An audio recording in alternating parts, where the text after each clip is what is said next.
साथियों नमस्कार, सत श्री अकाल, आदाब। साथियों, कल वर्ल्ड बैंक की एक बड़ी चौंकाने वाली रिपोर्ट सामने आई। उस रिपोर्ट में यह दावा किया गया है कि 2020-21 के कोरोना दौर के बाद से दुनिया भर की अर्थव्यवस्था की इकोनॉमिक ग्रोथ अब सबसे निचले स्तर पे पहुंच चुकी है। उस रिपोर्ट में दावा किया गया कि 2025 में दुनिया भर की अर्थव्यवस्था की इकोनॉमिक ग्रोथ 2.9% थी, अब वो घट के 2.5% रह गई है। और बहुत जल्दी ही यदि अमेरिका, ईरान और इजराइल के बीच में युद्ध समाप्त नहीं हुआ तो ये इकोनॉमिक ग्रोथ और भी ज्यादा घट के 1.3% तक भी पहुंच सकती है।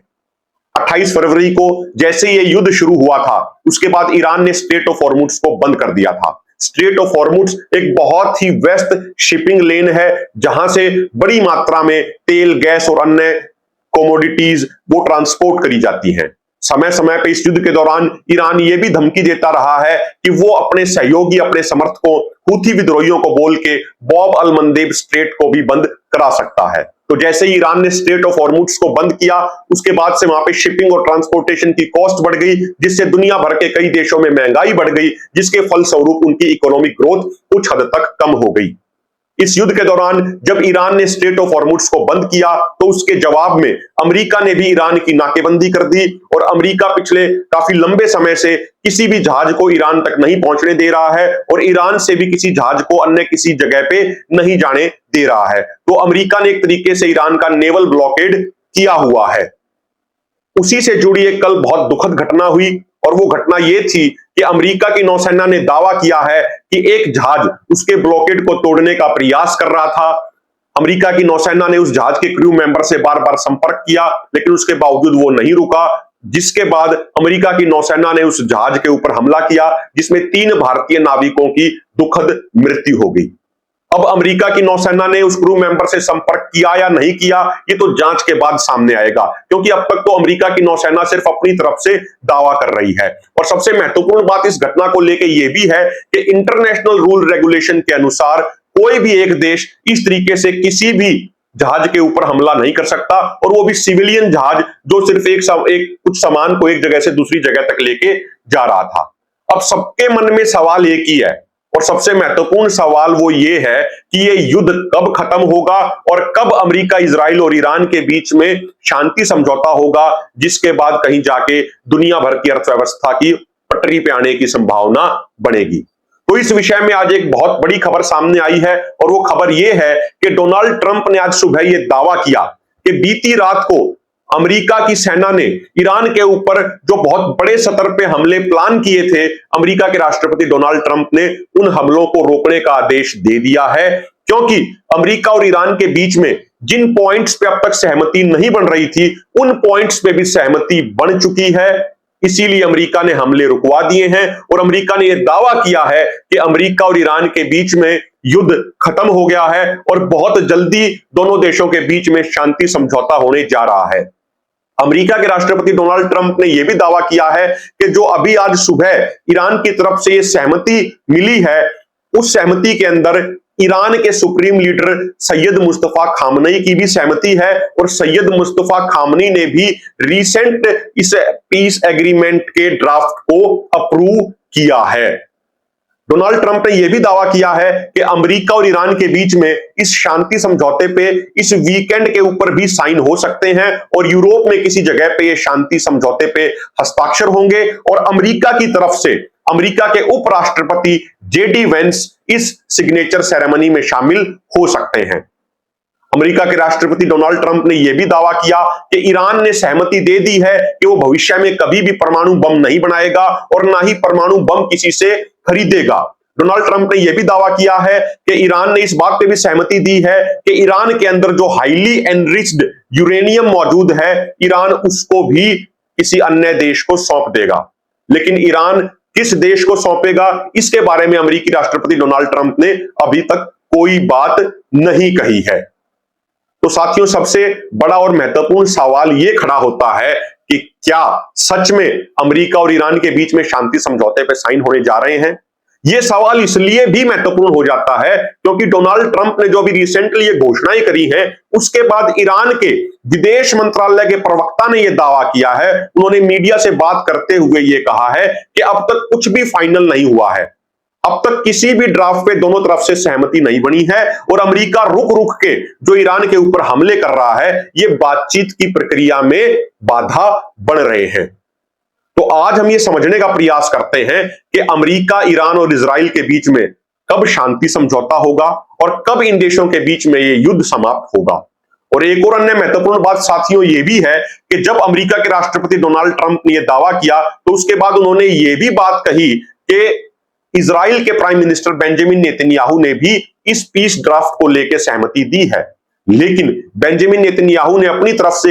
एक प्रेस रिलीज जारी की और उस प्रेस रिलीज में उन्होंने ये कहा है कि उनकी अमेरिका के राष्ट्रपति डोनाल्ड ट्रंप से बातचीत हुई है और वो डोनाल्ड ट्रंप के प्रयासों की सराहना करते हैं। और बेंजामिन नेतन्याहू ने कहा कि ईरान को किसी भी सूरत में परमाणु बम नहीं बनाने दिया जाएगा, ईरान के बैलिस्टिक मिसाइल सिस्टम को भी उसके ऊपर भी प्रतिबंध लगाए जाएंगे, उस प्रोग्राम के ऊपर भी रोक लगाई जाएगी और ईरान जो अपने प्रॉक्सीज को सपोर्ट करता है उसके ऊपर भी रोक लगाई जाएगी। यह दावा इजराइल के प्राइम मिनिस्टर बेंजामिन नेतन्याहू ने एक तरफा अपनी तरफ से किया है, लेकिन अमेरिका के राष्ट्रपति डोनाल्ड ट्रंप ने ईरान के प्रॉक्सीज को लेकर और उसके बैलिस्टिक मिसाइल प्रोग्राम को लेकर कोई दावा नहीं किया। साथियों, समझने की बात यह है कि क्या इजराइल और हिजबुल्लाह के बीच में सीज फायर हुए बगैर अमेरिका और ईरान के बीच में शांति समझौता हो जाएगा? यह सवाल इसलिए महत्वपूर्ण है क्योंकि जब अमेरिका और इजराइल ने 28 फरवरी को ईरान के ऊपर हमला किया था और उस हमले में ईरान के सुप्रीम लीडर अली खामनेई की मृत्यु हो गई थी, तो उसके 2 दिन बाद ईरान के बिहाफ पे हिजबुल्लाह ने भी इजराइल के ऊपर हमले शुरू किए थे, जिसके जवाब में इजराइल ने बहुत भीषण बमबारी लेबनान के ऊपर शुरू कर दी थी। और इस घटना की वजह से लेबनान के अंदर हिजबुल्लाह को ढेर सारी आलोचनाओं का सामना करना पड़ रहा है, क्योंकि लेबनान के लोगों का यह कहना है कि ईरान के लिए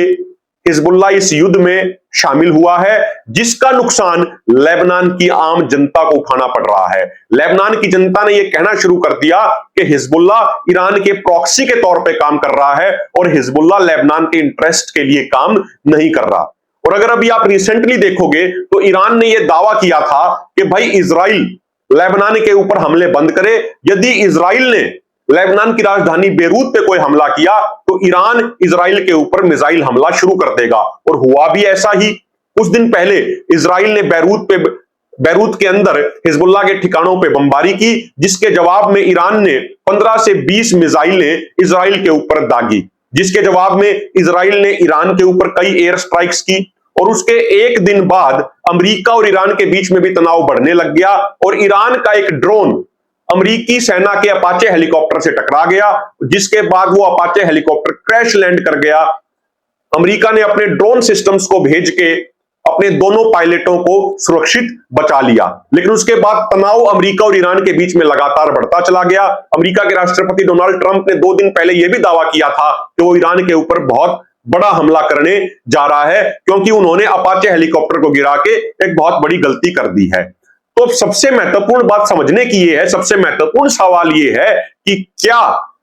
इजराइल और हिजबुल्लाह के बीच में सीज फायर हुए बगैर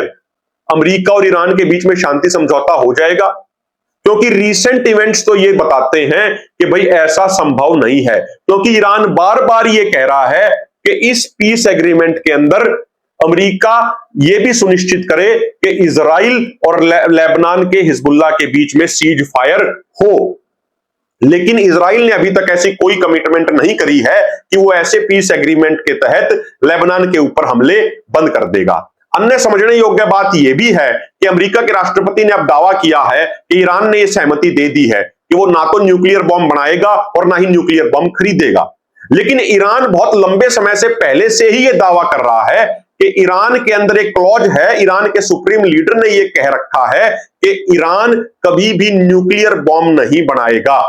ऐसा दावा ईरान करता रहा है। वहीं दूसरी तरफ इजराइल कई बार यह दावा करता रहा है, इजराइल बार बार यह बात कहता है कि ईरान खुफिया तरीके से परमाणु बम बनाने की तैयारी कर रहा है। और 2018 के अंदर इजराइल के प्रधानमंत्री बेंजामिन नेतन्याहू ने एक लाइव प्रेस कॉन्फ्रेंस करी थी, जिस प्रेस कॉन्फ्रेंस के अंदर उन्होंने बहुत सारे डॉक्यूमेंट्स को दिखाया था और यह दावा किया था कि ये डॉक्यूमेंट्स ईरान की राजधानी तेहरान के पास से चुराए गए हैं, जहां पे इनको सेफ तरीके से रखा गया था और वहां से इजराइल की खुफिया एजेंसी मोसाद ने किसी तरीके से इन सभी डॉक्यूमेंट्स को चुराया है और इन सभी डॉक्यूमेंट्स में इस बात का जिक्र है कि ईरान किस तरीके से परमाणु बम को बनाएगा। तो अब सबसे बड़ा सवाल यह भी खड़ा होता है कि भाई युद्ध जब शुरू हुआ उस समय तो अमेरिका और इजराइल ये कह रहे थे कि ईरान अपने परमाणु प्रोग्राम पे भी रोक लगाए, ईरान अपने बैलिस्टिक मिसाइल प्रोग्राम पे भी रोक लगाए, ईरान अपने प्रॉक्सीज जैसे हिजबुल्लाह और हूथी विद्रोहियों को सपोर्ट करना भी बंद करे। लेकिन अब जो अमेरिका के राष्ट्रपति डोनाल्ड ट्रंप द्वारा कहा जा रहा है, उनके द्वारा सिर्फ परमाणु प्रोग्राम के बारे में तो बात कही जा रही है। इस विषय में तो उनके द्वारा यह कहा जा रहा है कि ईरान ने सहमति दे दी है कि वो परमाणु बम नहीं बनाएगा, अपने परमाणु प्रोग्राम को रोक देगा। लेकिन ईरान अपने बैलिस्टिक मिसाइल प्रोग्राम और अपने प्रॉक्सीज को सपोर्ट करने के बारे में क्या स्टैंड लेगा, इसके बारे में अमेरिका के राष्ट्रपति डोनाल्ड ट्रंप ने कोई दावा नहीं किया है। तो क्या इसका अर्थ यह है कि युद्ध शुरू होने से पहले अमेरिका और इजराइल के जो गोल थे, अमेरिका और इजराइल के जो टारगेट थे, अब अमेरिका ने उन गोल्स को, उन टारगेट को शिफ्ट कर दिया है? क्योंकि अमेरिका अब सभी इश्यूज पे बात नहीं कर रहा। अमेरिका के राष्ट्रपति सिर्फ ये कह रहे हैं कि भाई ईरान ने सहमति दे दी है कि वो परमाणु बम नहीं बनाएगा। और महत्वपूर्ण बात यह भी है कि यह बात तो ईरान पहले से भी कहता आ रहा था कि वो परमाणु बम नहीं बनाएगा। वो अलग बात है कि इजराइल और अन्य यूरोपियन देशों की खुफिया एजेंसी बार बार ये कहती आई है कि ईरान सीक्रेट तरीके से परमाणु बम बनाने की तैयारी कर रहा है।